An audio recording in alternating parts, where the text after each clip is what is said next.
If you click on this video, you've probably wondered, why did New York, America's richest, most ambitious, most magnificent city, destroy the most beautiful structures it ever created? How could a city called the Big Apple, City of Dreams, where every step leads to the sky, single-handedly erase architectural wonders that the world admired? Granite castles, marble halls, glass domes shining like paradise. All of them once stood there, like poems etched into the Manhattan skyline, and then suddenly vanished without a trace. Today, we're not just looking back at the collapse of a few buildings. We're going on a journey through what Americans call the Gilded Age, a period of artificial splendor where money flowed faster than the Hudson River, and where families like the Vanderbilt, Astor, Tiffany, and Schwab transformed New York into a stage of boundless extravagance. It was a time when power was measured by the height of stone columns, wealth displayed on marble staircases, and social status was confined to the size of ballrooms. But what they didn't know, that all those things, the stone palaces they thought would last, were far more fragile than they imagined. In the next 90 minutes, we will explore 6 of the greatest architectural tragedies that have ever occurred in Manhattan and its surroundings. Charles M. Schwab Mansion, the 75-room palace that once made even Andrew Carnegie envious, demolished to make way for low-cost apartments. The Vanderbilt Triple Palace, 3 interconnected mansions, a symbol of the American railroad empire, wiped out simply because Fifth Avenue became too commercial. The Tiffany Mansion, the artistic jewel of Louis Comfort Tiffany, where light and color blended, then faded after only a few decades. The Waldorf Astoria Hotel, 2 hotels born from the Astor family feud, demolished to make way for the Empire State Building. The Gold Coast Mansions, the inspiration for The Great Gatsby, where the lights across the bay ignited the American dream, then also faded away as fate dictated. And finally, Old Pennsylvania Station, the most beautiful public building America ever had, demolished amidst the weeping of its people and the regret of a century later. This is not just a story about architecture. It is a story about ambition, power, decline, and the cruel cycle of a city that never sleeps. Because New York has an immutable rule: when land prices rise, even palaces become a burden.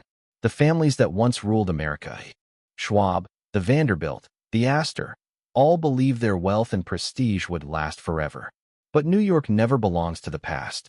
This city doesn't look back. It only looks forward. And anything that doesn't keep up, however beautiful, will be swallowed up.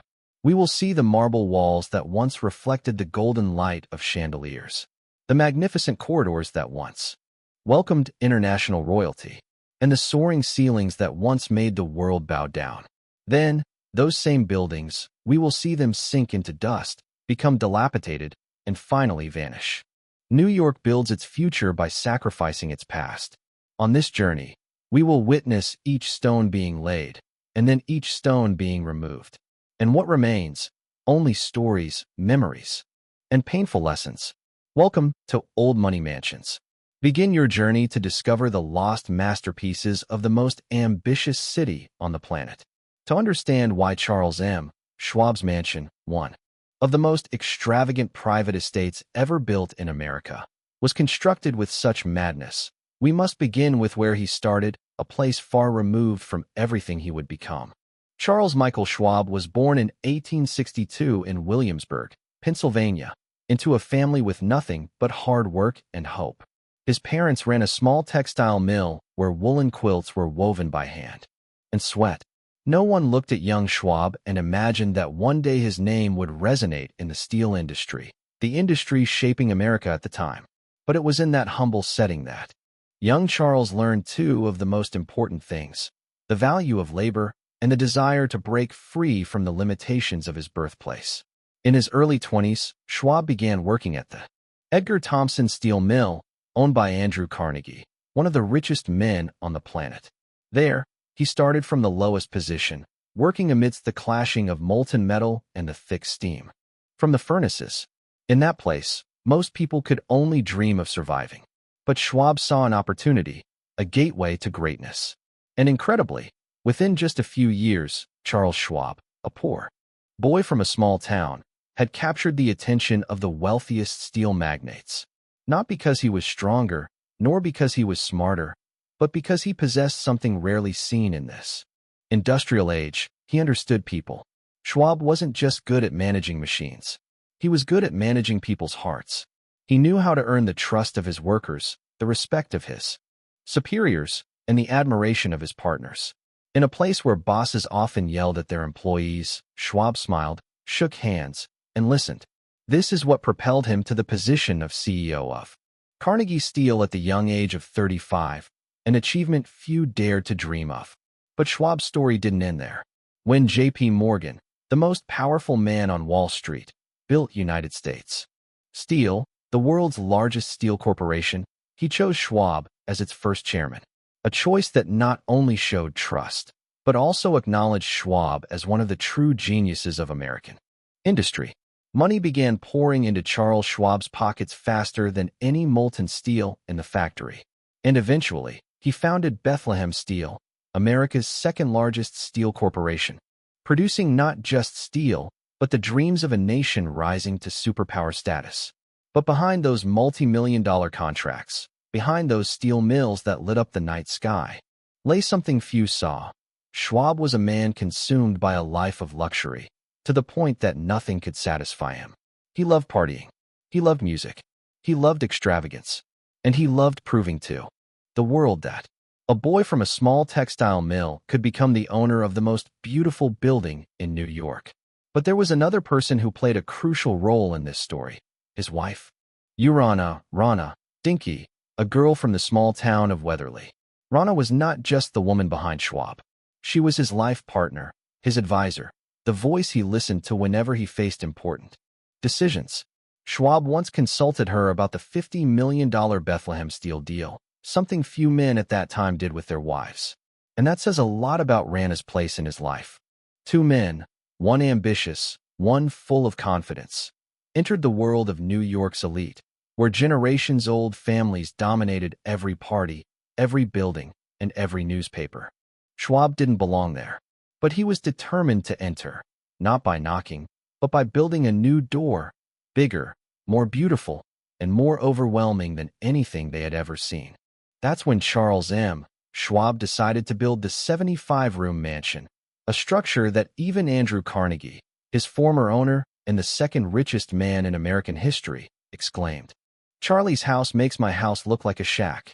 And with that declaration, the story of one of New York's craziest, most extravagant, and most tragic mansions began. When Charles M. Schwab decided he would build the most beautiful house in New York, it wasn't a whim of a rich man. It was a challenge to the city, to the elite who had dominated Manhattan for decades, and to his own impoverished past. Schwab wanted a building that would not only surpass every mansion on Fifth Avenue, but would also command the attention of history. But the story begins with a paradox.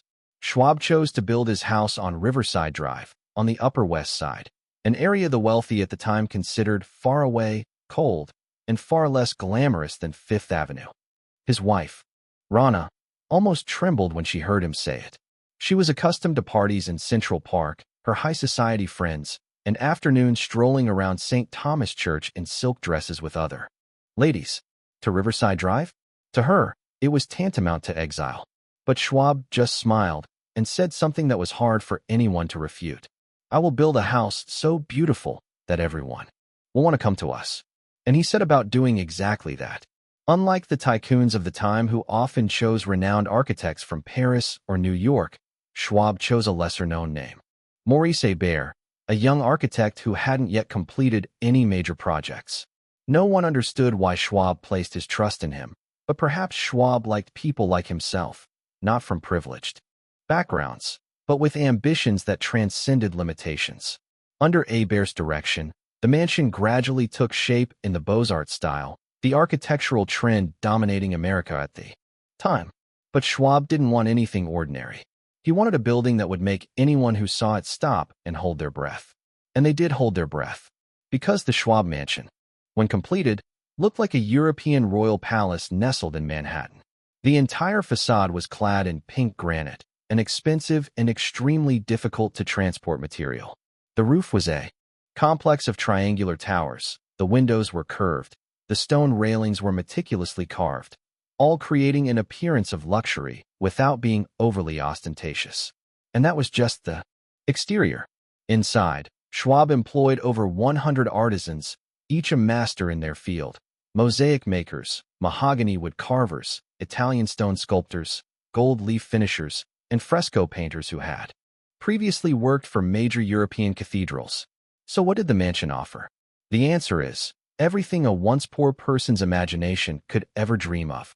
Upon entering, guests are greeted by a grand hall so vast that footsteps echo as if in a museum.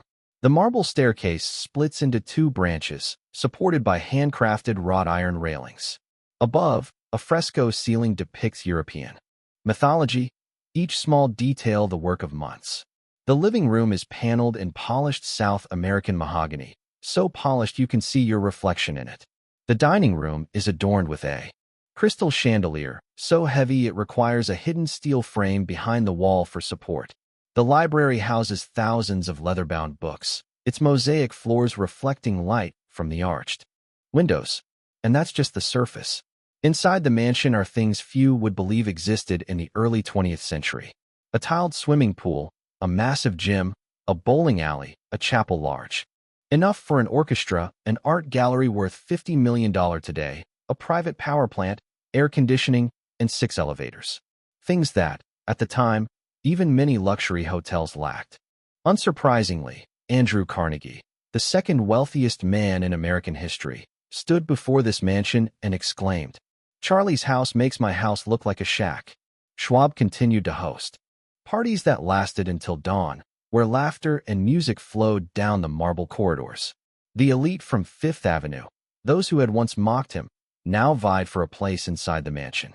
Riverside Drive suddenly became a destination for the rich, and the promise Schwab made to Rana had come true. But what no one knew, or dared not say aloud, was that the most beautiful things are often the most fragile. For even in its most magnificent period, the first cracks in Schwab's life began to appear. Small cracks, but which would eventually become large enough to engulf this entire stone palace. The question was no longer, how could Schwab have built this building? Instead, the question is, how could such a masterpiece disappear from New York? That's the story of the sequel. In the early years of the 20th century, Schwab Mansion shone like a cathedral of extravagance. Balls were held incessantly. Music echoed through the marble corridors. Champagne flowed like a river, and an invitation to the Schwab Mansion was seen by Manhattan's elite as a sign that they had entered a new circle of power. But no one knew that within those opulent walls a slow tragedy was unfolding. The wealthier Charles Schwab became, the more he craved to prove that he was more than just a dry, uninteresting steel magnate. He wanted to enjoy life in a way that someone who had once been poor could only dream of. And like many who rise too quickly to the top, he began to slide down a slope of his own making. Schwab loved partying, but he loved something else even more: gambling. His trips to Monte Carlo became legendary, not because he won big, but because he gambled big. It was said that Schwab had beaten the casino, but the truth is often harsher than the anecdote. Schwab didn't always win, but he gambled to the point where he never knew the fear of losing. He threw money onto the table as if steel would never stop flowing, as if luck could be bought with confidence. But the more he gambled, the more he lost. And the more he lost, the more he wanted to recoup his losses. Schwab's closest friends began to notice that he had changed. They saw in his eyes no longer the sharpness of an industrialist, but the restless light of someone chasing his own shadow. And then, his emotional life began to crumble. Schwab, once admired for his warmth and charm, had a weakness that New York at the time quickly exploited: extramarital affairs. The man, who had come from humble beginnings, now surrounded by money, wine, and adoration, could not resist the temptation. Stories of private parties, fleeting affairs, and the woman with whom Schwab had a child gradually crept into the Fifth Avenue tea rooms and the whispered news of high society. The media at the time was still wary of industrial tycoons, but rumors spread quickly as a fire silently consuming a house from the inside. And the one most hurt was Rana, the woman who had trusted Schwab, who had abandoned her familiar world to follow him to Riverside Drive. She had been promised that this house would be the new social center of Manhattan, but instead, it became a lonely oasis. Rana gradually disappeared from social life. The woman who had once shone in satin dresses now refused to appear in public. She feared the judgmental stares, the whispers she knew were about him and about herself. Depression crept into Rana's life like darkness creeping into a forgotten room. She began to withdraw from the world, locking herself in the vast spaces of the building she had never wanted to be in from the start. In a 75-room mansion, Rana couldn't find a place to sleep peacefully. Then war broke out. In 1917, with the outbreak of World War I, Schwab opened the mansion to the Red Cross as a way of atoning for her past mistakes before society, or perhaps to fill the void of self-preservation within herself. The rooms that had once held parties and waltz music now housed nurses, wounded soldiers, and fundraising events.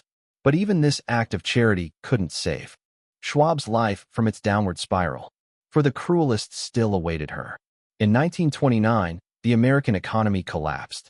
The Great Depression spared no one, not even Schwab. His fortune evaporated as quickly as steam rising from a steel furnace. Bethlehem Steel was in turmoil. Debts piled up. The empire he had built with ambition began to crumble, and his 75-room castle became a burden no ordinary person could bear. Schwab put it up for sale for $4 million, a huge sum at the time, but no one wanted to buy it. The era of enormous mansions was over. The wealthy began choosing penthouses, hotels, or easier-to-manage buildings. Schwab Castle, the jewel he was once most proud of, became an outdated luxury. And so, in just a few years, from the height of his wealth, Schwab plummeted into the abyss of loneliness and bankruptcy.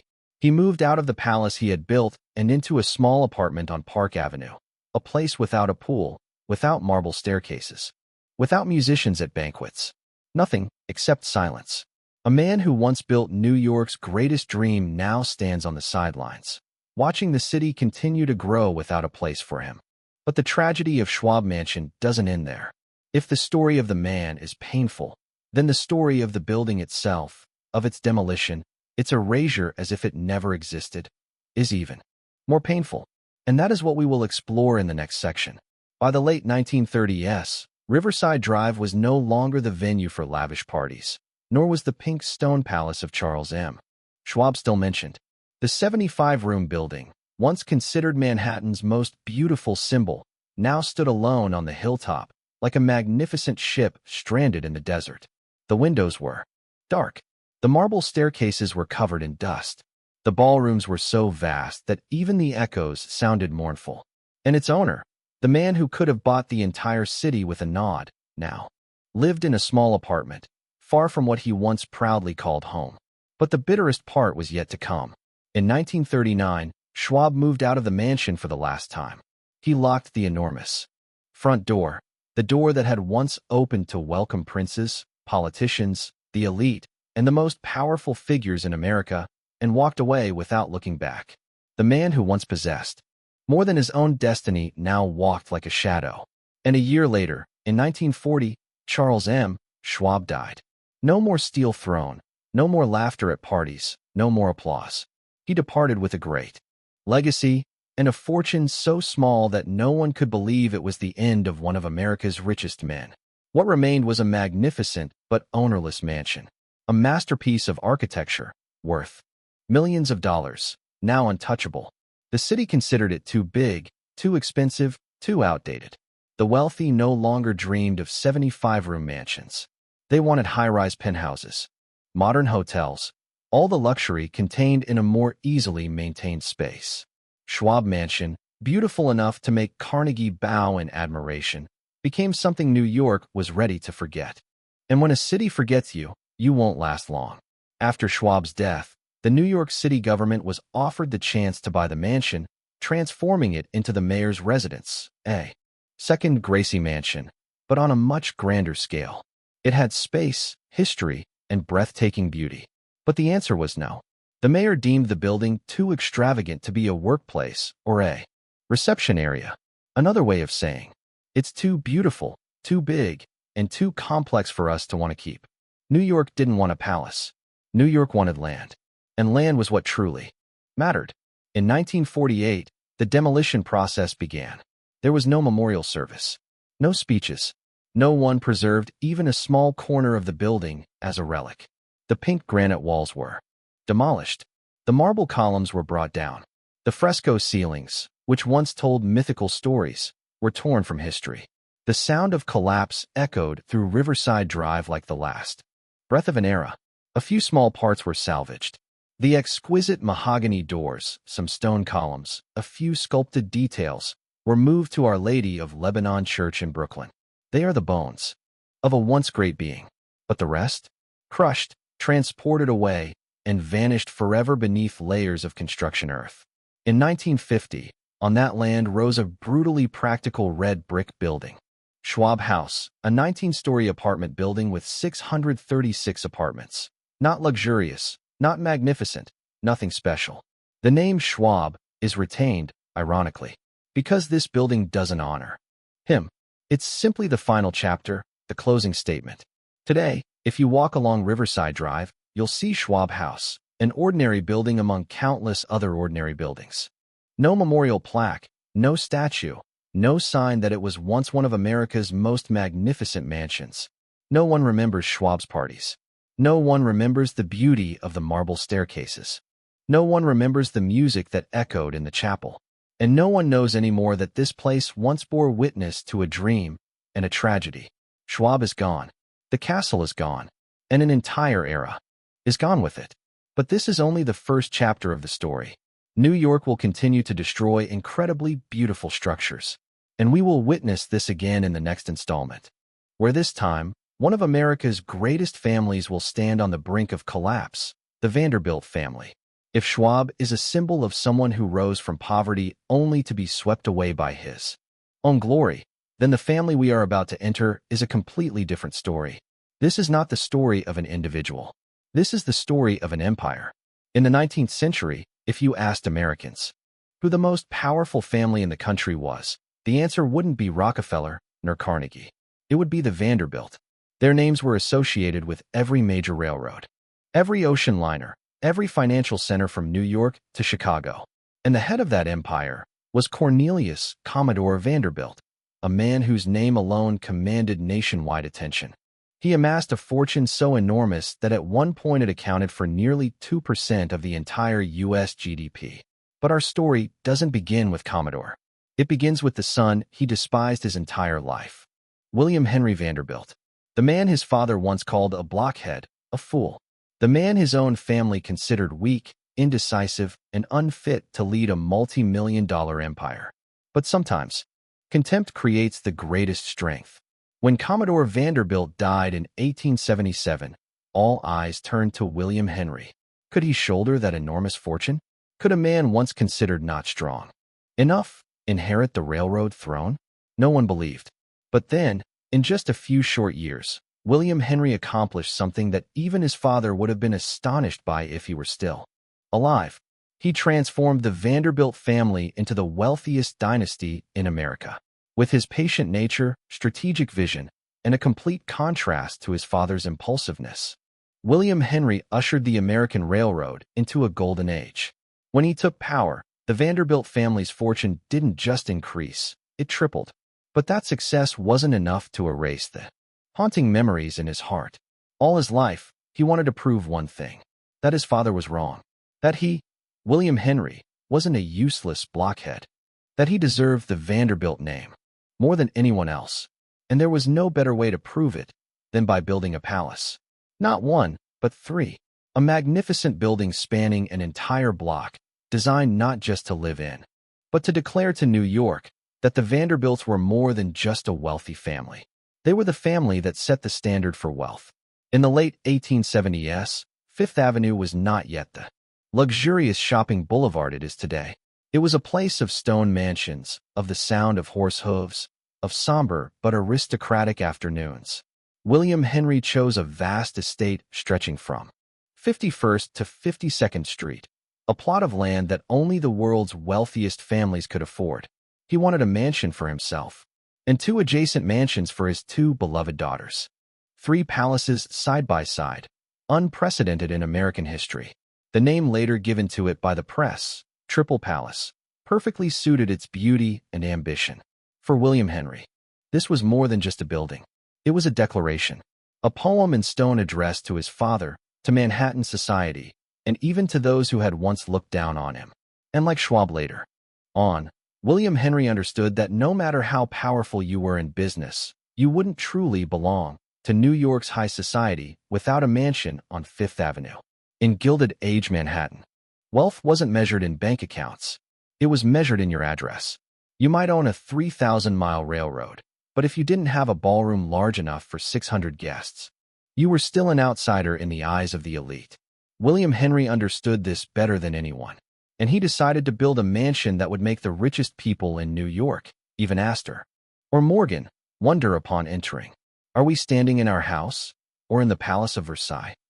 To realize this audacious dream, William Henry Vanderbilt assembled the most brilliant architects of the era, mobilized hundreds of skilled craftsmen, and spent an amount of money that astonished the nation. When the Triple Palace was completed, it was not merely a beautiful structure. It was a declaration of power for America's wealthiest family. But that extravagance, that pride, was the beginning of another tragedy. A tragedy we will explore in the next section. When the Triple Palace, the building of three palaces, became a monument to ostentation, to social infighting, and to a self-importance that time will never forgive. When William Henry Vanderbilt decided to build the Triple Palace, he wasn't simply constructing a house. He was building an icon, a structure that, upon sight, would convey that the Vanderbilt family wasn't just wealthy, they were the epitome of wealth. The Triple Palace wasn't designed to be modest. It was designed to overwhelm, to make every visitor who stepped through the doorway hold their breath for a few seconds, as if they had wandered into a world that should have existed only in Greek mythology or French royal palaces. And to achieve that, William Henry invited the biggest names in architecture of the time: John B. Snook, Charles B. Atwood, and the legendary interior design duo, the Herter brothers. Three forces, an architect, a design genius, and a renowned interior design studio, collaborated to create a structure that transcended all definitions of housing. Three interconnected palaces span an entire block of Fifth Avenue, across from St. Patrick's Cathedral, the ultimate residence of Manhattan's elite. Their gleaming limestone facades, arched windows resembling picture frames, and elegant mansard roofs create a luxurious outline, making the Triple Palace a jewel of the boulevard. But what makes the Triple Palace stand out is not just its beauty, it's its absolute symmetry. The south residence was for William Henry and his wife, Maria. The two north residences were for their two daughters and their families. Three houses, three distinct styles, but they blend together to form a single entity, a monument to the family. And then you step inside. The Triple Palace is such a fusion of cultures, eras, and artistic styles that each room feels like a journey. No two rooms are alike. No detail is repeated. The first drawing room, a symphony of rosewood, ornate carvings, and the warm golden light from bohemian crystal chandeliers, makes anyone who enters feel as if they are standing in an Austro-Hungarian palace. The main dining room is decorated in the Italian Renaissance style, with ceilings so high that the laughter of guests echoes as if in an ancient cathedral.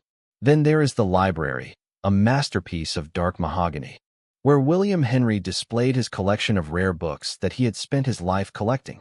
Light from the large windows shines down on the seemingly endless shelves, giving the room a solemn, almost sacred beauty. But the pinnacle of the Triple Palace, the very thing that made it the subject of every article of the time, was the ballroom, a ballroom that could expand to occupy the entire length of the block. Imagine three houses side by side, three large suites of rooms opening onto each other, and the entire space became a single ballroom, hundreds of feet long, with carved ceilings, soaring windows, and light reflected from hundreds of candles. On party nights, it was like a shimmering river of gold, where silk dresses twirled, shoes clicked softly on the wooden floor, and the orchestra played incessantly. New Yorkers didn't say, "I'm going to a party at the Vanderbilt." They said, "I'm going to the Triple Palace," as if it were a landmark, a paradise, and not a human residence. Every detail of the Triple Palace spoke of William Henry's ambition. He wanted more than just a house. He wanted to leave a legacy. He wanted the world, and his father, wherever he was, to see that the son once considered without a future had built something even Commodore Vanderbilt never possessed. A structure not only opulent, but so beautiful that it would make New York bow its head. But there was one thing William Henry didn't foresee. That New York never stops. The city doesn't care what you've built, only how long you can keep it. The Triple Palace was born of ambition, and then the ambition of the next era would engulf it.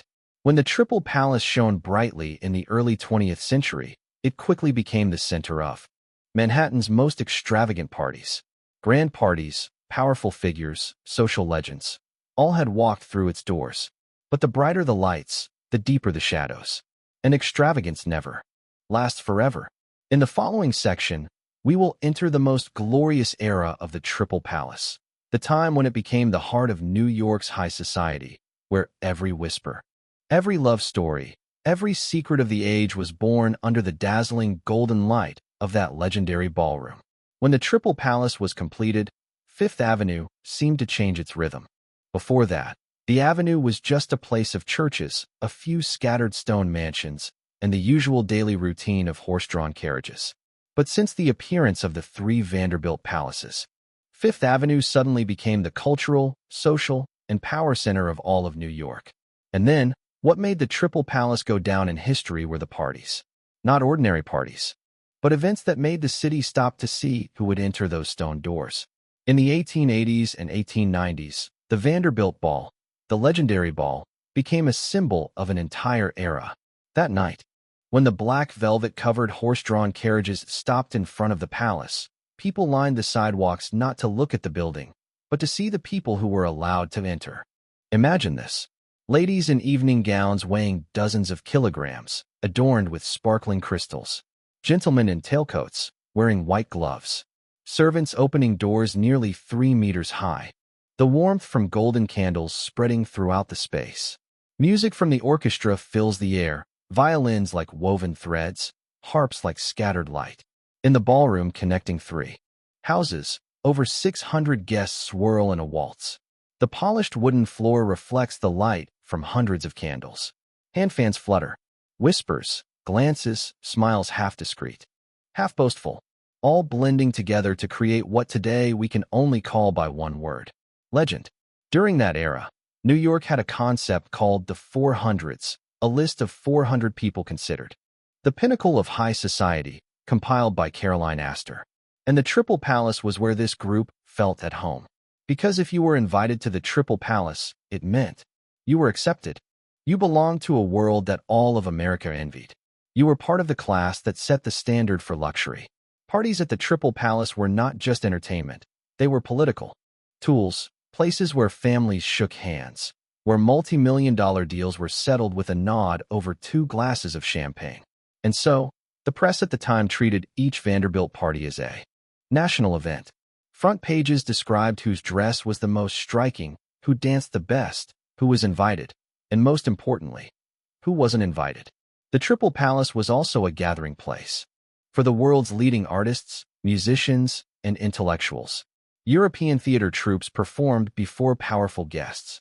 Poets, painters, and composers were invited as living treasures. The walls of the Triple Palace listened to everything: laughter, music, debates about politics, economics, and art.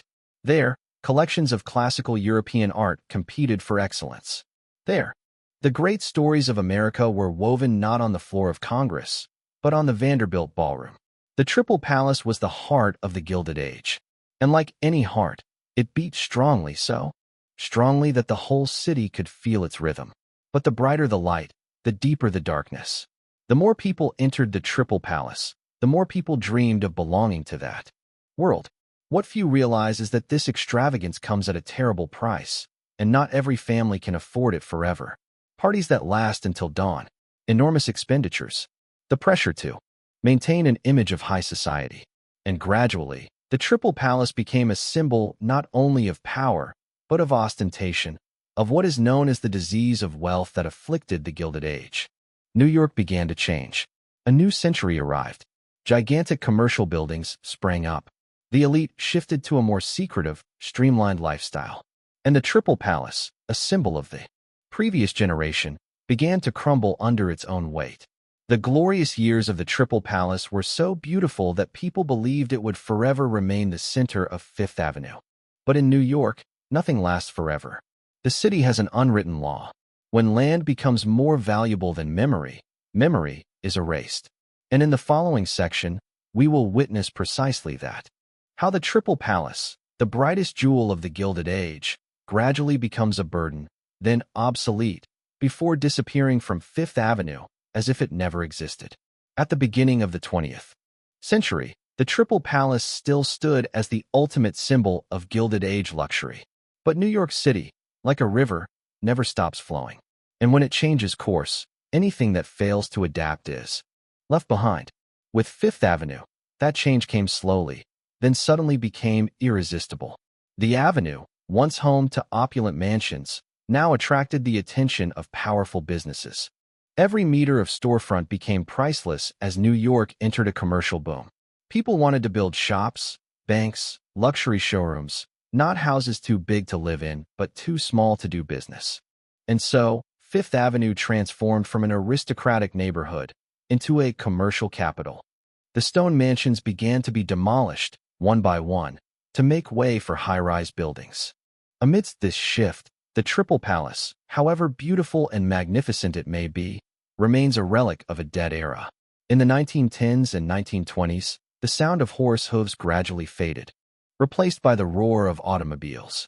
Jewelry stores, fashion boutiques, and bank offices sprang up like mushrooms on Fifth Avenue.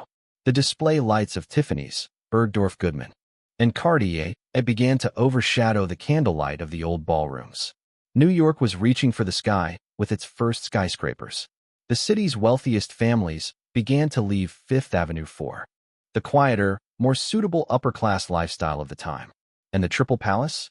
It stood still, magnificent, but out of place. The building, once a symbol of the Vanderbilt family's power now, stood as a strange object in a changed avenue. Luxury shops sprang up right next door, making the three ancient stone palaces seem out of place. What once symbolized power, tall stone columns, wide staircases, ornate ceilings, had become a burden, expensive, difficult to maintain, and most importantly, no longer suited to the modern lifestyle. No one knew that the Vanderbilt family incurred enormous costs to operate the Triple Palace. The building was too large, too elaborate, too complex. Even cleaning the crystal chandeliers, polishing the wood, maintaining the mansard roof, and window frames required a team of professional workers. Land taxes were constantly rising. Fifth Avenue real estate prices were soaring so rapidly that sometimes the value of the land itself exceeded the value of the building on it. What was once a symbol of wealth had become a golden suitcase no one wanted to carry. Although the Vanderbilt family remained one of the wealthiest in America, William Henry's descendants no longer desired the enormous spaces their fathers had. They preferred convenience to ostentation, smaller homes to palaces, and privacy to lavish parties. The Triple Palace, with its three interconnected mansions, became something no one in the family truly wanted to own completely. Then came the fatal blow. The Great Depression of 1929. The greatest economic crisis in American history forced all upper-class families to tighten their belts. No more extravagant parties. No more senseless expenses just to maintain a space 10 times larger than their actual needs. Amidst this financial storm, the Triple Palace became an unsalvageable burden. Even the wealthiest began selling paintings, antiques, and real estate to survive. And the Triple Palace, the largest building the Vanderbilt family ever constructed, was the first thing that came under scrutiny. But there was a problem. Nobody wanted to buy a palace that stretched an entire block. The commercialization of Fifth Avenue meant investors only wanted the land, not the building. And no wealthy family dared to take on a project that exceeded any living needs. The Triple Palace went from an icon to something nobody wanted. And so, the building that once captivated New York gradually became a ghost. It still stood on Fifth Avenue, but no longer held the central role in high society. The lights in the ballroom were off. The windows were covered in dust. The heavy velvet curtains hung motionless, as if even the air had left the place. The Triple Palace, William Henry Vanderbilt's dream, was trapped in the new era. Nobody wanted to keep it, but nobody was cruel enough to tear it down either. But that moment will come. And when it comes, the Triple Palace, the marvel of Fifth Avenue, will vanish in silence. In the following section, we will witness exactly that. How the Triple Palace, after decades of glory, will meet an unthinkable end. For years, the Triple Palace stood in the middle of Fifth Avenue as a shadow of a bygone era. It stood there, magnificent, proud, but utterly out of place, amidst the ever-growing commercial buildings. And then, the day no one wants to talk about finally arrived. The day New York City decided that a monument of the Gilded Age was no longer worthy of the prime real estate it stood upon. After William Henry Vanderbilt's death, the Triple Palace continued to be the residence of the family. But none of them could maintain such a massive structure. A palace requiring dozens of servants just to open and close its doors each morning. By the early 1930s, the Vanderbilt family, once the wealthiest in America, began to shrink their fortunes. Huge taxes, volatile markets, and changing lifestyles meant they no longer had the need or the ability to maintain the Triple Palace. Cornelius Vanderbilt III, the heir to the majority of the building, understood that the era of the palace was over. He decided to sell the Triple Palace, not because he wanted to, but because he had no other choice. But, as if by a predetermined tragedy, the only thing the buyer cared about wasn't the building itself. It was the land. In 1940, the southern part of the Triple Palace, where William Henry had lived, was sold to the William Waldorf Astor estate. This sale went against all of William Henry's wishes during his lifetime. He had hoped the mansion would be passed down through generations, becoming an eternal symbol of the Vanderbilt family. But the times were no longer patient enough to hold on to such dreams. In the following years, the remaining members of the family continued to sell off the rest of the property.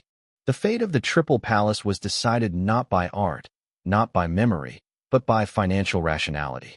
And in 1945, it was clear. Triple Palace would be demolished. There were no mourning crowds, no memorial service. No one stood up to defend one of Fifth Avenue's most beautiful buildings. In the silence of a 1947 morning, the first sledgehammers pounded the stone walls. The sound of shattering stone echoed throughout the avenue, a sound heralding the death of an era Manhattan had once been proud of. The pillars that had supported the legendary ballroom were pulled down. The enormous windows that had reflected the light from the silk dresses of the ladies were smashed. The walls adorned with precious wood, gold inlays, and carvings were torn apart. Triple Palace did not go gently. It was wiped out swiftly and coldly. By March 1949, what had once been a symbol of the Vanderbilt family's power was nothing but an empty, silent plot of land, without a word of farewell. Immediately after the Triple Palace was cleared, modern commercial buildings were erected.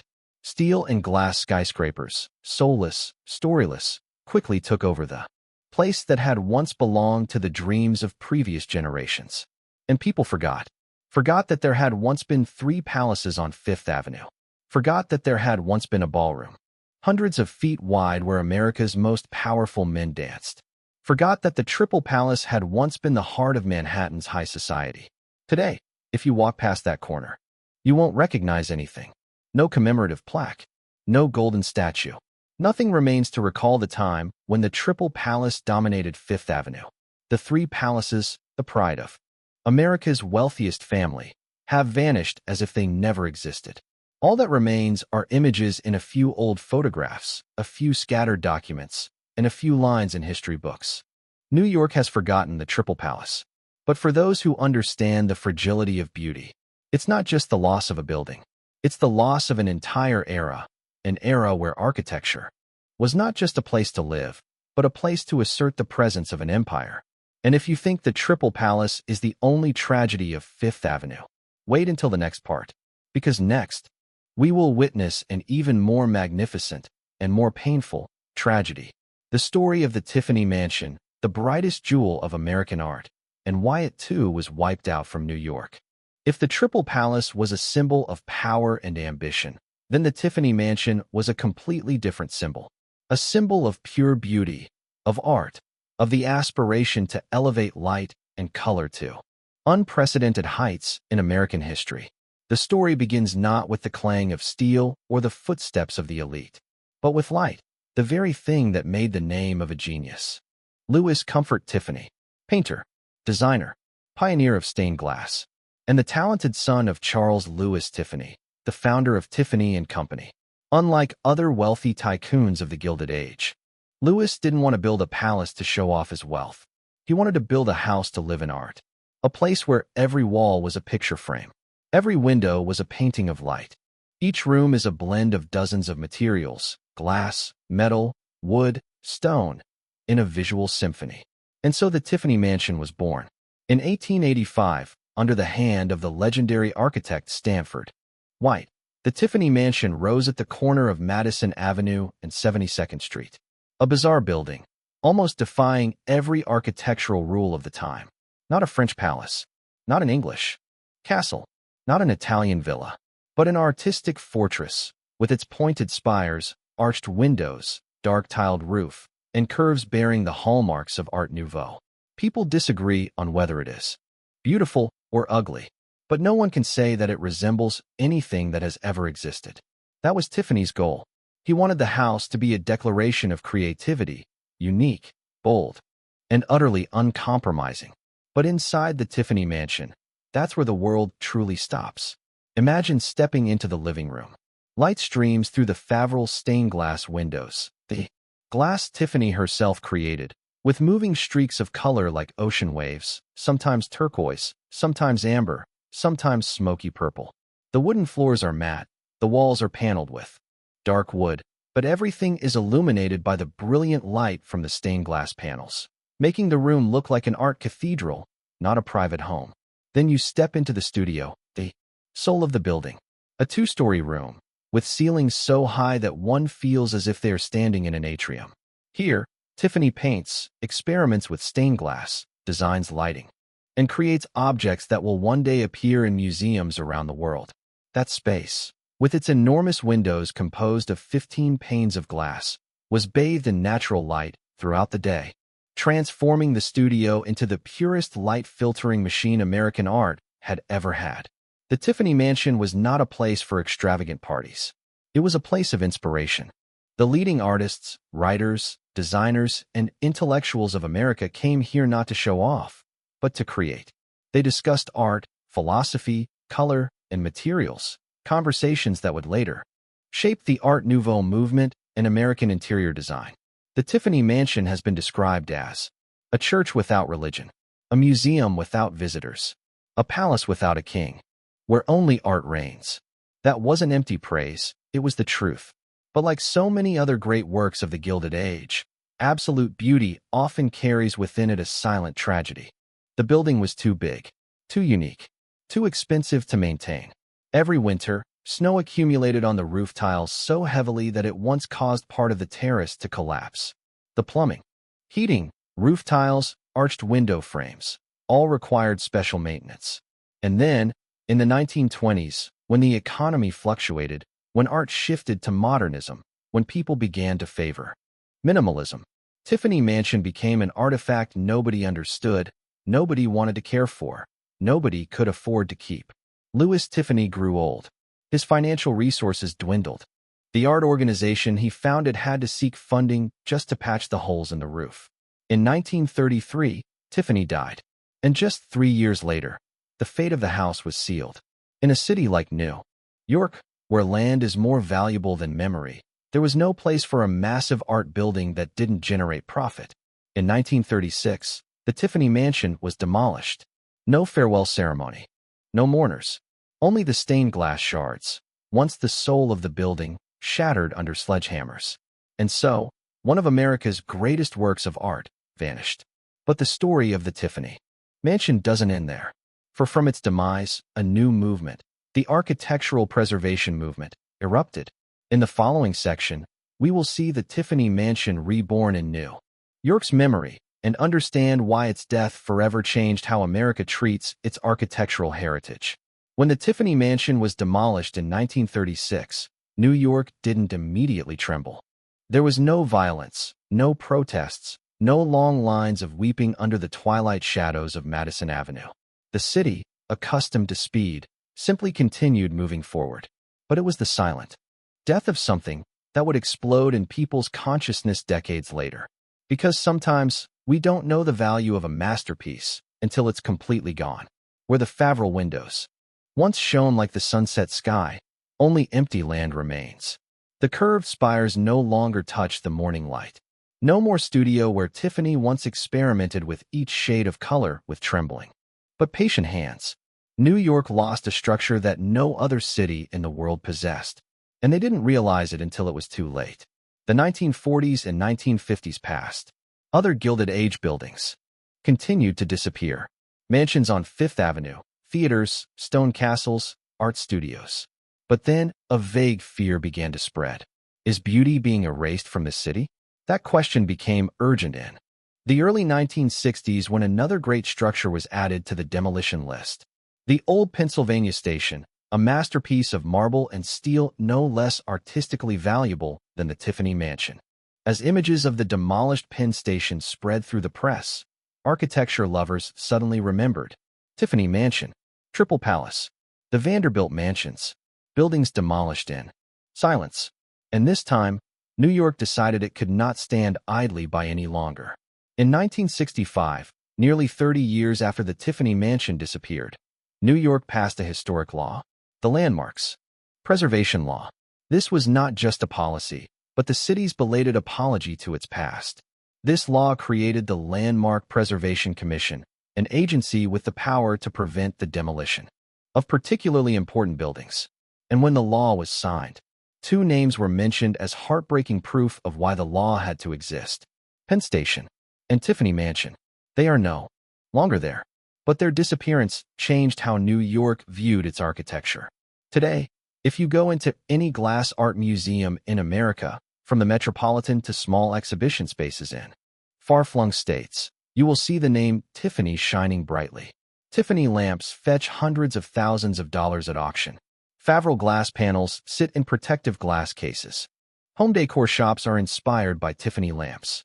But the only place Tiffany truly lives is in the memories of those who know that New York once had a building, a sanctuary of light, built solely to honor art. And all that remains today are a few black and white photographs. Someone once said, New York never cries when it demolishes a building, but New York will regret it forever. The Tiffany Mansion is the perfect example. Its death, silent, without fanfare, became a wake-up call for a generation. Because what was destroyed was not just the building, but the courage of art, the subtlety of beauty, and the dream of a man who believed that color could change the world. The Tiffany Mansion is no more. But thanks to its demise, countless other structures were saved. From the Grand Central Terminal, Bryant Park, to hundreds of other New York theaters, libraries, and historic mansions. It is the most beautiful paradox of history. One structure demolished resulted in the preservation of hundreds of others. And in the next part, we will leave the world of the artist to enter the world of New York's most luxurious hotels, the Waldorf and the Astoria, where ostentation and family feuds lead to an unexpected end. If the Gilded Age was the era of mansions, then by the end of the 19th century, New York began to see the emergence of a new symbol of luxury, the hotel. These buildings were not just for sleeping, but for entertainment, commerce, and status display. Places where luxury was openly displayed instead of hidden in the private ballrooms of the elite. And at the heart of that transformation stood two famous hotels, the Waldorf and the Astoria. Two colossal structures, two magnificent symbols, born from a fierce family feud that nearly tore apart one of America's wealthiest families, the Astor family. The Astor family, like the Vanderbilts, was once the pinnacle of Manhattan's elite. But unlike the Vanderbilts, who preferred to flaunt their wealth with mansions and railroads, the Astor asserted their power through social status. At the height of her power, Caroline Astor, or the Mrs. Astor, controlled the 400s, the only 400 people considered worthy of belonging to New York's elite. But that power came with silent cracks, and the biggest crack lay within the family itself. William Waldorf Astor, Caroline's grandson, never accepted that his father's grandmother still controlled the family's prestige. He saw her as outdated, autocratic, and clinging to power. Caroline, in turn, saw William as arrogant and ignorant of the rules of high society. This tension simmered for years, and then erupted into an action that would change Fifth Avenue forever. In 1893, William Waldorf Astor made a decision that shocked the New York elite. He demolished his ancestral home on Fifth Avenue to build an unprecedentedly luxurious hotel, the Waldorf Hotel. A direct blow to Caroline's authority, her neighbor. Not just demolishing an old mansion, not just building a hotel. William was sending a message. Your era is over. The 13-story Waldorf Hotel, with its German Renaissance facade adorned with sandstone, spires, and exquisite details unmatched by any hotel of its time. New Yorkers standing on the sidewalks couldn't believe their eyes. Who would be so audacious as to demolish their ancestral home and erect such a luxurious fortress? The answer could only be a rebellious Astor. Deeply offended, Caroline refused to back down. In 1897, her son, John Jacob Astor IV, erected another building right next to the Waldorf. The Astoria Hotel, taller, more magnificent, more grandiose. Two hotels, two styles, two generations of Astor, stood side by side like two gladiators. Neither would back down. But ironically, both were too beautiful, too luxurious, and too classy to continue their rivalry. Finally, they merged into one, connected by the city's longest marble corridor, known as Peacock Alley. And so the Waldorf Astoria was born, the most luxurious hotel in the world at the time. Inside the Waldorf Astoria was another universe, a world without the concept of enough luxury. The ballroom was so large it could accommodate over 1,000 guests. Crystal chandeliers stretched like an artificial galaxy. The interiors were adorned with gold, marble, and precious woods imported from all over Europe. The corridors were so wide that people said you could get lost in them and still feel like you were in Paris. The Waldorf Astoria quickly became a center of American culture, a venue for lavish parties, a place where international leaders were entertained, and where artists, business people, politicians, and New York ladies indulged in unparalleled luxury. No one came to the Waldorf Astoria to sleep. They came to see, and for many years, the hotel was the heart of Fifth Avenue, something even the Triple Palace couldn't achieve. But, like all Gilded Age constructions, modern reality eventually came at a price. As the building faced enormous maintenance costs, competition from new high-rise hotels, and the shift of central Manhattan northward, the Waldorf Astoria began to fall out of tune. Then, in 1929, the Great Depression hit. America hard. Fifth Avenue land became too valuable to be wasted on an old-fashioned hotel. And so, the cruel but inevitable decision was made. The Waldorf Astoria would be demolished. Not because of a lack of beauty, not because of a lack of customers, but because New York needed space for a new icon to rise. That icon was the Empire State Building. The Waldorf Astoria, once the most beautiful hotel in the world, was silently razed to the ground, making way for the greatest skyscraper of the 20th century. A legacy of the Gilded Age vanished. A new giant rose. That is the nature of New York.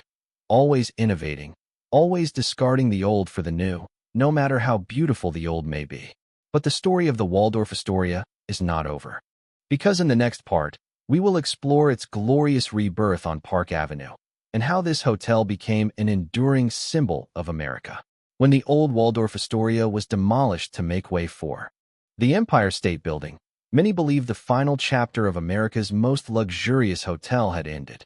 That the story of the Waldorf Astoria, a child born from family conflict but grown into a magnificent symbol, had ended in the falling dust on Fifth Avenue. But New York always finds a way to bring great things back. And the Waldorf Astoria, true to its royal nature, refused to die. It was simply waiting for its rebirth. In the early 1930s, when the American economy was sinking into the Great Depression, a paradox occurred. It was decided to rebuild the Waldorf Astoria. This time, not on Fifth Avenue, the world's most expensive commercial real estate, but on Park Avenue, where Manhattan was forming a new paradise for the elite. And in 1931, just 1 year after, the old one was demolished, the new Waldorf Astoria stood majestically on Park Avenue like a miracle. The tallest and largest hotel in the world at the time. New York City presented it as the reborn child of luxury. The architecture of the new Waldorf Astoria was a dialogue between art and technology. Unlike the elaborate German Renaissance style of the old building, the new one followed the Art Deco style, modern, strong, and sharp. Long, straight lines soared towards the sky. Glossy copper surfaces reflected the city lights. Soaring lobbies adorned with marble and precious wood, geometric patterns, and shimmering gold accents like the Milky Way. The grand lobby alone was breathtaking, a space both museum-like and vibrant, like the center of the world.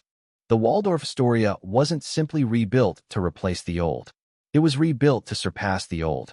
And the magic happened. The new Waldorf Astoria quickly became a national symbol, not just of luxury, but of diplomacy, art, and politics. American presidents from Hoover to Obama have stayed here. Churchill, de Gaulle, Khrushchev all walked through the grand lobby. It was at the Waldorf Astoria that secret talks, important dinners, and international agreements were signed after World War II. Some call it the unofficial White House of New York. And they weren't wrong. For decades, the Waldorf Astoria was the place the world looked to understand what America was. Luxurious, powerful, ambitious. But the Waldorf Astoria was more than just a place of politics. It's a place of lifestyle. Glamorous parties take place in the grand ballroom, where designers, Hollywood stars, businessmen, artists, and politicians mingle under the crystal-clear light. Frank Sinatra once lived here. An entire floor was dedicated to him. Marilyn Monroe walked through the corridors, illuminating the entire hotel. Cole Porter lived in the suite for 33 years, composing over 300 songs in his apartment. The Waldorf Astoria is not a hotel.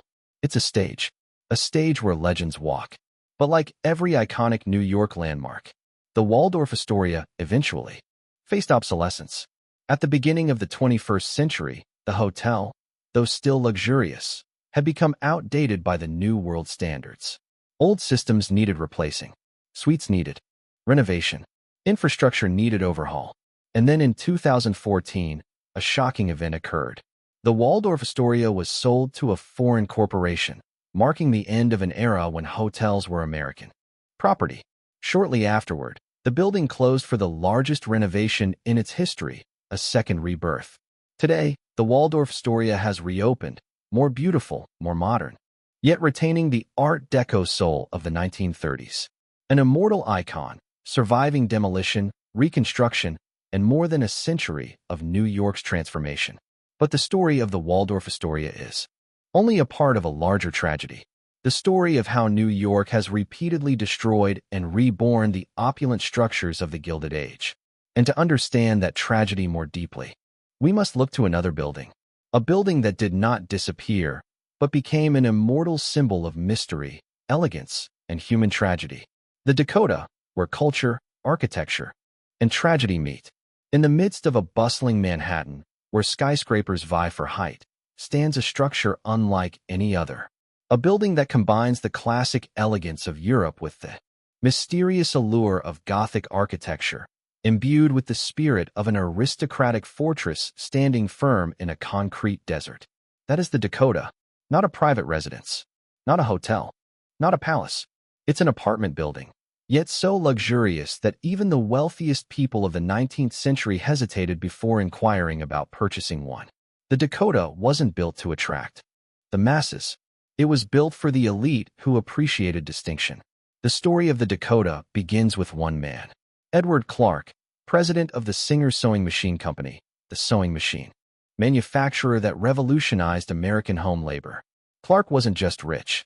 He was intelligent, bold, and ambitious to bring the model of luxurious European-style apartment buildings to New York, a place where, at the time, the wealthy scorned the idea of living in a multi-family building.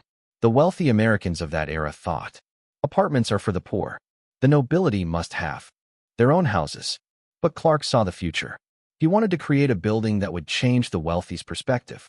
A building so luxurious that no one could call it an apartment building with contempt. And so, in 1884, the Dakota appeared on the corner of Central Park West, when the area was so desolate that people jokingly said it was as far as the Dakota Territory. And the name the Dakota has been associated with the building ever since. The Dakota was designed like a European fortress. French-style sloping roofs, German-style spires, Renaissance-style, arched windows. The stone pillars and railings are exquisitely carved. The corridors are as wide as a palace. The main entrance opens into a courtyard, almost unheard of in New York architecture. At the time, that space makes one forget they are in Manhattan and feel as if they have just stepped into Vienna or Munich. The interior of the Dakota is no less luxurious. Ceilings over 4 meters high. A fireplace made of solid stone. Oak floors imported from Europe. The wooden doors are so heavy they require 2 people to close.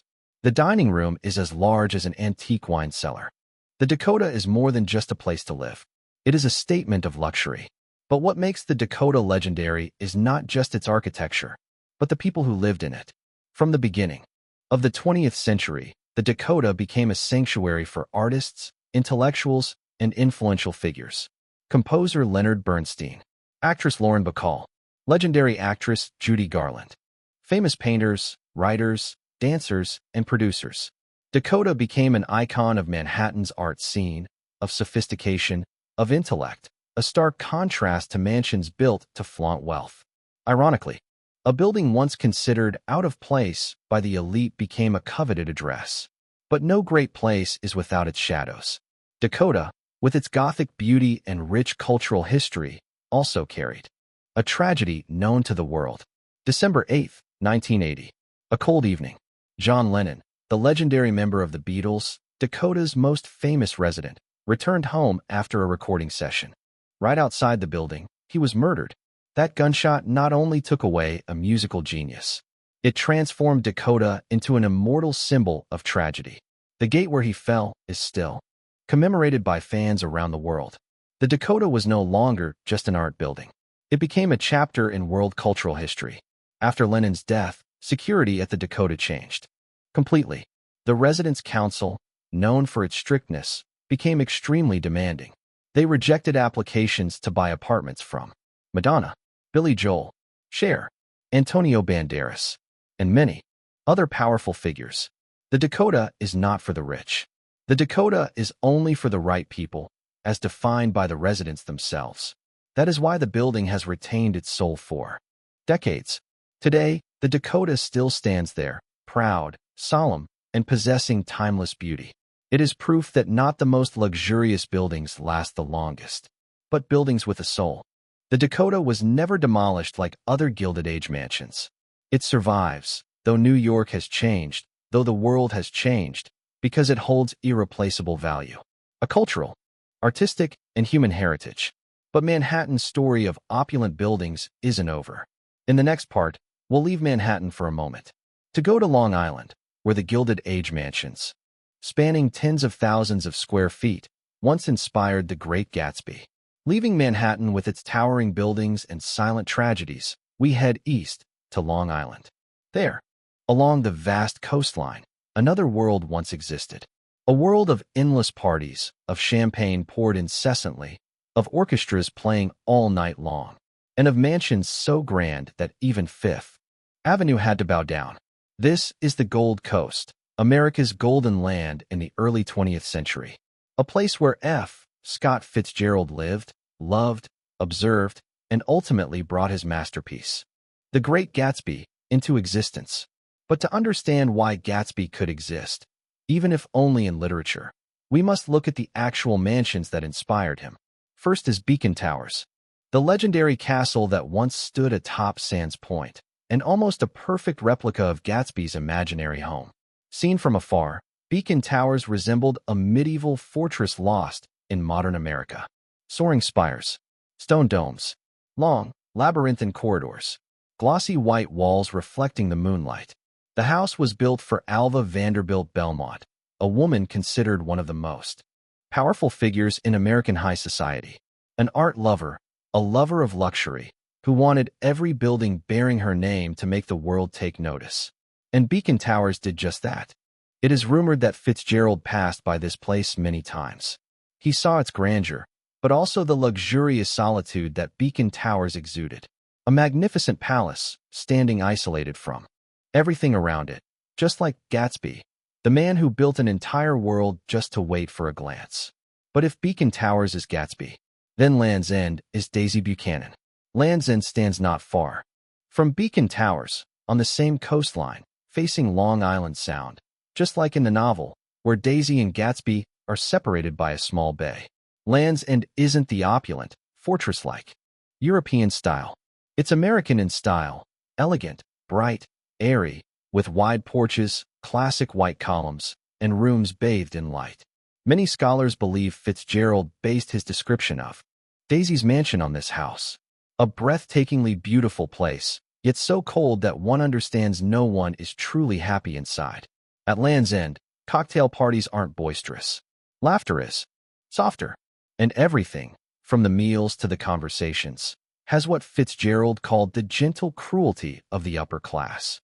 But there is another mansion that plays the most important role in the story of Gatsby, more important than Beacon Towers, more important than Land's End. That is Pembroke, the building across a small bay from Beacon Towers. If you stand on Gatsby's beach and look across to the other side, where Daisy's green lights twinkle in the night. In real life, those lights are almost certainly in Pembroke. Pembroke was once a magnificent palace with 12 bedrooms, a ballroom as large as a theater, an indoor swimming pool, a private dock leading directly to the sea. In the evening, the light from Pembroke reflected on the water, creating a pale green glow, something Fitzgerald transformed into an immortal symbol of hope, obsession, and unrequited love. That green light is not just a fictional detail. It is a real photograph of a real mansion, but it no longer exists. And that is the tragedy of the Gold Coast. The mansions that once made Americans believe nothing was impossible have gradually disappeared, one by one. Beacon Towers, demolished in 1945. Land's End, demolished in 2011. Pembroke, no trace of its original form remains. Harbor Hill, vanished in 1947. Oheka Castle, miraculously survived, but declined for decades before being saved. Most of what Fitzgerald described in The Great Gatsby now only exists in the book, but perhaps that is why The Great Gatsby has become an immortal legend. The novel does not merely depict an era. It is an elegy for lost mansions, for the wild American dream, and for the bitter truth that no mansion, no dream, and no person can defeat time. In the next section, we will visit the greatest surviving mansion on the Gold Coast, Oheka Castle, which perfectly embodies the spirit of Gatsby and is also one of the finest examples of 20th-century American architecture. In the heart of modern-day Long Island, where peaceful residential areas stretch to the horizon, stands a structure that evokes the feeling of being transported to ancient Europe. A place surrounded by neatly trimmed trees, a lake reflecting the sky, and stone steps leading up to a castle so vast that one can hear the echoes of history. This is Oheka Castle, more than just a mansion, more than just a symbol. It is the greatest surviving castle on the Gold Coast, and a rare testament to the Gilded Age, a time when Americans not only dreamed big, but built those dreams with stone, steel, and boundless ambition. Oheka Castle was built between 1914 and 1919 for a man no less ambitious than Gatsby, but unlike him, he wasn't a fictional character. His name was Otto Hermann Kahn. Kahn wasn't Vanderbilt or Astor. He came from Europe, a renowned banker, investor, philanthropist, and patron of the arts. But Kahn possessed something many Gilded Age tycoons lacked: the refinement of an art lover and the vision of a cultural figure. When deciding to build a house, he didn't want a grand mansion. He wanted a chateau, a French palace in America, a place large enough to host artists, composers, actors, and politicians from around the world, a place where culture and luxury would blend. And so, Oheka Castle was born. The entire project took 3 years to build, with over 1,000 full-time workers. The result? A colossal mansion comprising 127 rooms, 39 luxurious bedrooms, a grand hall as high as a cathedral, a double stone staircase considered the most beautiful in America, a ballroom that can accommodate hundreds of guests, a system of corridors so long that people jokingly say You need a map to find your way out. But the exterior is the real masterpiece. Kahn created terraced gardens inspired by Versailles, long pools reflecting the building like oil, paintings, and gravel paths leading through trellises and rows of trees. From above, Ohika Castle looks like nothing less than a French royal palace, a miniature Versailles on Long Island. It's no wonder many believe Ohika Castle was the direct inspiration for Gatsby's mansion in the 2013 film Gatsby, and partly in Fitzgerald's imagination. Like Gatsby, Otto Kahn hosted lavish parties that astonished the entire city. Famous artists, writers, Broadway actors, and politicians from Washington flocked to the castle to enjoy live music all night long, fine champagne, and conversations about art, politics, and the world. Ohika was not just a place to spend money. It was a place to create culture. If Beacon Towers was the magnificent darkness of Gatsby, then Ohika Castle was the subtle light of a Gilded Age at its intellectual and artistic peak. But like every story from that golden age, the glory didn't last forever. After Otto Kahn's death in 1934, the decline of the Gold Coast mansions began to become irreversible. The cost of maintaining Ohika Castle was beyond the means of any family. Inflation, rising property taxes, and changing lifestyles rendered mansions spanning tens of thousands of square feet unsuitable. In the years that followed, Ohika endured many hardships. Sold, abandoned, repurposed, and almost demolished. Grass grew everywhere. Windows shattered. Rainwater seeped through the tiled roof. A structure once the epitome of luxury, reduced to ruins. It's hard to believe that at one point, Ohika Castle, a masterpiece of Long Island, was just one step away from becoming a pile of rubble. And then a miracle happened. In 1984, businessman Gary Melius bought the castle, then almost a dried-up relic of the past, and declared he would restore Ohika Castle to its original beauty. No one believed it was possible. A restoration project so expensive it was almost insane. But Melius did what only Otto Kahn had dared to do a century earlier. He believed in the greatness of beauty. For years, his team restored every stone, every wall, every window, every garden. And today, Ohika Castle has returned, almost exactly as Otto Kahn lived. No longer a ruin, but an architectural paradise. A place for weddings, conferences, and art events. A place where visitors from all over the world flock to live a day in the Gilded Age dream. Ohika Castle, defying time, has come back to life. Today, standing before Ohika Castle, you see not just stone and mortar. You see the ambition of an era. You see the extravagance before America entered modernization. You see what Gatsby once pursued. Eternal splendor, even knowing that it is not.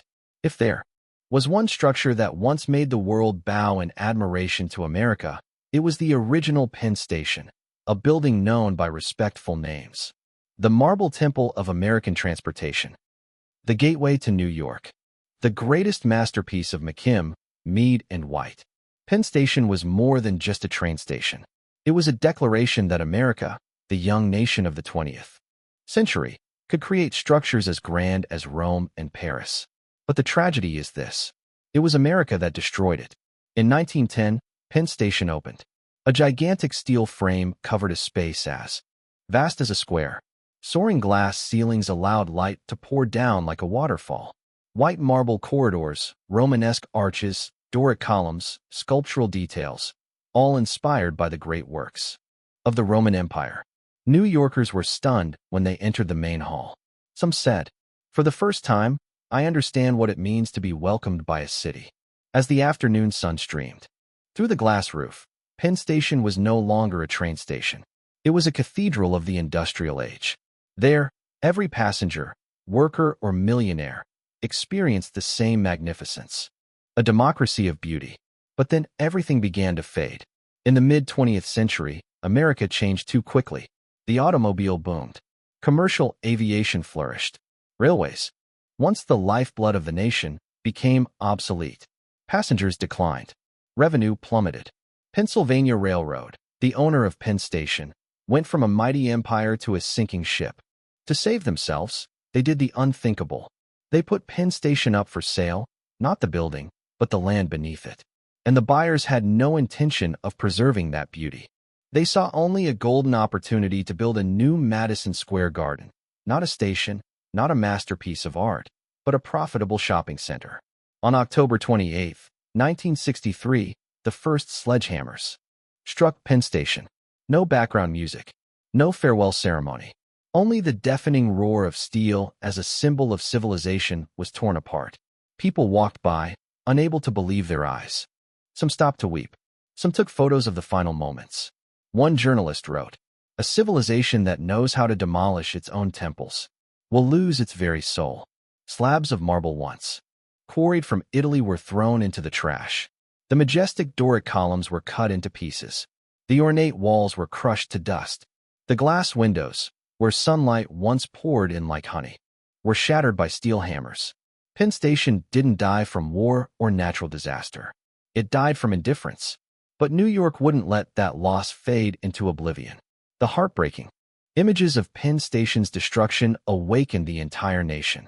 Journalists, architects, artists, and citizens rose up and said, "Never again." It was from that pain, from the ashes of Penn Station, that the movement to preserve modern architecture in the United States began. Just 2 years later, in 1965, the city established the Landmarks Preservation Commission. The first building they defended to the very end? Grand Central Terminal, Penn Station's sibling. Without the demise of Penn Station, Grand Central might have been demolished to make way for a soulless glass tower. But thanks to Penn's sacrifice, New York understood for the first time that beauty, if left unprotected, is lost forever. Today, stepping down from the new Penn Station, dark, cramped, and emotionless, evokes even greater sorrow for the lost masterpiece. But its memory is not dead. The original Penn Station has become a symbol of a bitter historical lesson. The stronger a city becomes, the more it must preserve the beauty of its past. But the journey of forgotten buildings is not over. In the following section, we will witness the birth of the conservation movement, how it saved a series of great buildings, and how America finally learned from its own mistakes. A city, sometimes, only truly understands the value of beauty after it has lost it. New York paid the price with its most precious possession, the original Penn Station, a masterpiece comparable to Roman arches, the stained glass ceilings of Paris, and the grandeur of the world's greatest classical works. But from that ruin, a new movement was born. A movement that would change the fate of thousands of historic buildings across America. This is the story of awakening and of how the death of a train station saved the nation's architecture. In 1963, when the sledgehammers struck Penn Station, the press was not silent. They spoke out. People took to the streets. Architects, artists, writers, all were outraged. The New York Times famously quoted, "We destroy our own monuments, and will go into the future as people without memories." Photographs of Penn Station being demolished by excavators sparked outrage across the country. A wave of public outcry arose, not because people regularly used the station, but because everyone understood they had lost a part of the city's soul. From that outrage, a historic decision was made. The New York City Landmarks Preservation Commission was established in 1965. This was not a small group of volunteers. It was an official agency with the legal authority to protect buildings of historical, cultural, and architectural value. A city famous for its build and destroy cycle finally stopped and said, "Enough is enough." And then the greatest challenge came immediately. The next building threatened with demolition. None other than Grand Central Terminal, the heart of Manhattan and a symbol of New York since 1913. A corporation wants to build a 55-story glass tower on top of it. Grand Central won't be completely demolished, but it will be swallowed up, becoming a low base beneath a soulless modern building. But this time, New York is different. This time, the real battle for beauty begins. The leader? Jacqueline Kennedy Onassis, former First Lady of the United States, an icon of elegance, and a deep lover of culture. She said something that resonated with the nation. If they demolish Grand Central, what hope do we have? We will live in a city without a past. She held press conferences on a train. She wrote letters to politicians. She appeared on television, urging the nation to stand up and defend Grand Central. The press called this the crusade for the soul of New York. The battle lasted for years. The construction companies sued the city, arguing that the architectural preservation law violated property rights. The case went to the U.S. Supreme Court, where the fate of Grand Central was decided. On June 26, 1978, the court declared Grand Central Terminal would be preserved permanently. The architectural preservation law was constitutional.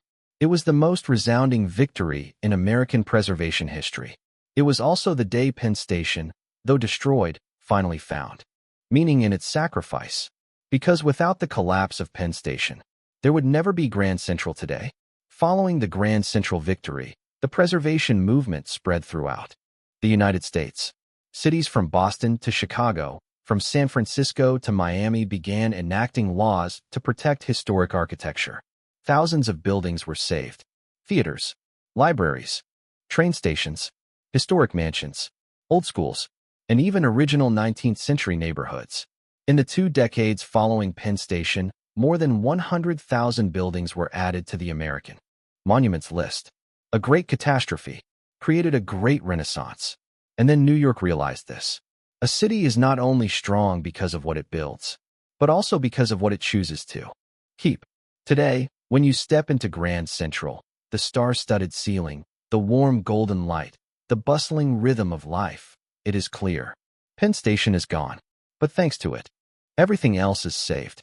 Not just architecture, but memory. Not just stone and glass, but identity. Not just the past, but the dignity of a city. But our journey is not over. Having witnessed the rise of the conservation movement, the next question will lead us deeper. What distinguishes an expensive building from a timeless one? Why do some buildings last forever, and others, no matter how sturdy, eventually crumble?